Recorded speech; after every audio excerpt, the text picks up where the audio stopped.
If you're between 27 and 45, chances are society has drilled into you the idea that owning a home is the pinnacle of financial success, right?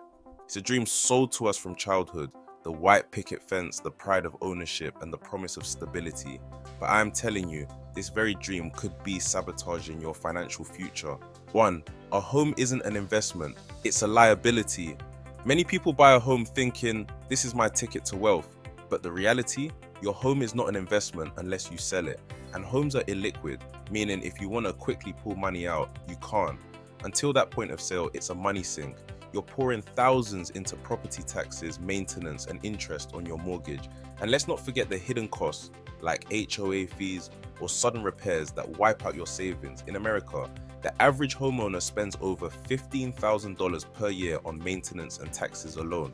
That's money you could be putting into the high return investments like index funds, the stock market, or even building a business. Instead of rushing to buy a home, the rich are always renting and investing the difference. Use a rent versus buy calculator to see where you'll come out ahead based on your local market. 2. Flexibility is the new wealth. In today's world, flexibility is a form of financial power. Being tied down to a mortgage means you're locked into one location, one job market, and one lifestyle. What happens if a better job opportunity arises in another city? What if the real estate market crashes and your investment becomes a burden?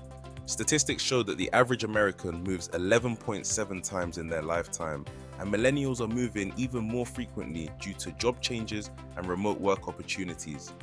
Home ownership can limit your ability to pivot and adapt, which is critical in today's economy. One thing you can never predict in this life is when you are going to have to get up and move to the next destination.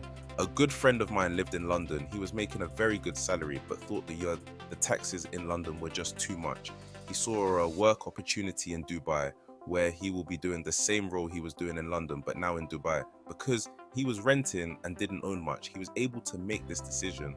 Think of how many people who can't make a decision like that, even if they wanted to. Please do remember, a lot of people have families, parents they are caring for, and life situations which makes this decision very difficult. In the comments section, share your own thoughts on how being flexible has opened doors for you, or if staying safe at home not too far from your childhood home has opened doors for you. 3. The debt trap. No one talks about the average 30 to 40-year-old in the US owes $34,000 in student loans and an additional $5,000 in credit card debt. Add a $300,000 mortgage to that mix, and you've got a recipe for financial stress. Buying a home often forces people into a survival mode mentality, working longer hours, cutting back on experiences, and living paycheck to paycheck just to keep up with their payments.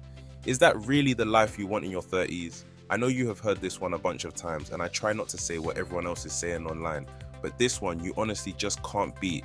Before even thinking about buying a home, pay off your high interest debts first. Free yourself from financial anxiety before taking on one of the biggest debts of your life. 4. It's not about the status symbol. Here's the harsh truth. Many people buy homes not because they need one, but because it's a status symbol. Society glorifies homeowners and makes renters feel like they're less than. But think about it. Are you buying a home to impress others, or because it's truly the best decision for you?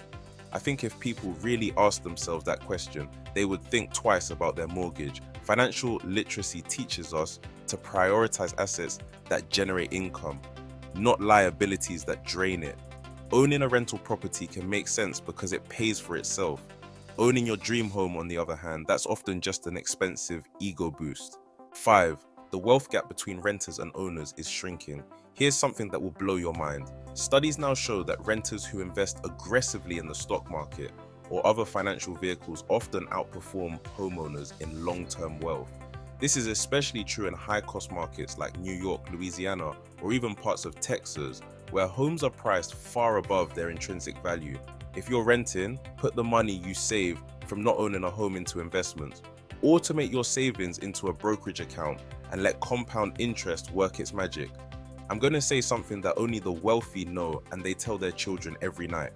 Rethink the dream, meaning rethink what you thought the perfect dream was. Owning a home isn't inherently bad. It works for some people in the right circumstances, but it's not the golden ticket we've been led to believe. Instead of blindly chasing a dream, chase financial freedom. Ask yourself, do I want a house or do I want the freedom to live life on my own terms?